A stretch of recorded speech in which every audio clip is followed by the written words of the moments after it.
চীনের president Xi জিনপিংয়ের সঙ্গে দীর্ঘ ফোন আলাপের পর চীন সফরের কথা জানালেন মার্কিন প্রেসিডেন্ট ডোনাল্ড ট্রাম্প। ৫ জুন এই দুই নেতার মধ্যে প্রায় ১.৫ ঘণ্টাব্যাপী কথা হয় বলে জানিয়েছে বিবিসি। ট্রাম্পের মালিকানাধীন সামাজিক যোগাযোগ মাধ্যম ট্রুথ সোশ্যালে দেয়া এক পোস্টে ট্রাম্প জানিয়েছেন এই ফোন আলাপ ছিল অত্যন্ত ফলপ্রসূ এবং ইতিবাচক।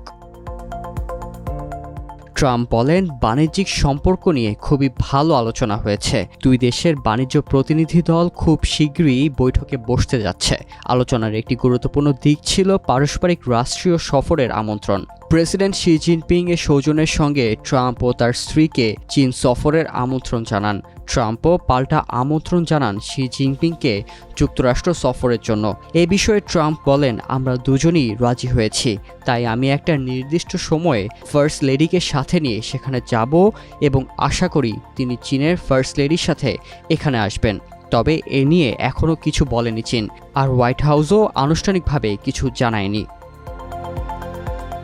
চীনের রাষ্ট্রীয় সংবাদ মাধ্যম সিনহুয়া জানায়, প্রেসিডেন্ট শি ফোন আলাপে ট্রাম্পকে দ্বিপক্ষীয় সম্পর্কের গতিপথ সংশোধনের আহ্বান জানান। তিনি বলেন, চীন মার্কিন সম্পর্ককে একটি বিশাল জাহাজের সঙ্গে তুলনা করে সেটিকে সঠিক পথে পরিচালনার উপর গুরুত্ব আরোপ করার প্রয়োজন। বিশেষ করে বাইরের হস্তক্ষেপ ও ধ্বংসাত্মক প্রভাব থেকে সম্পর্ককে মুক্ত রাখা অত্যন্ত গুরুত্বপূর্ণ।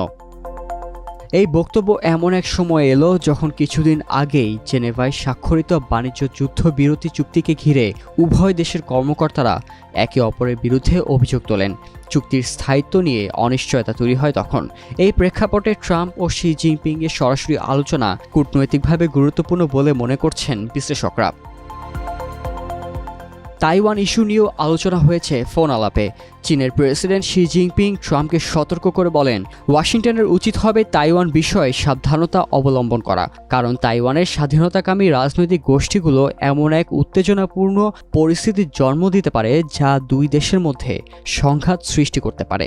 এই সম্ভাবনা এড়াতে যুক্তরাষ্ট্রকে দায়িত্বশীল আচরণ করতে হবে।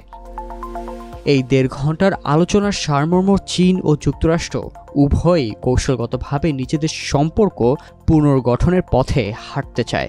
বাণিজ্য, নিরাপত্তা এবং আঞ্চলিক ইস্যুতে মতপার্থক্য থাকলেও সরাসরি সংলাপের মাধ্যমে সমস্যার সমাধান খোঁজার চেষ্টা লক্ষ্য করা যাচ্ছে।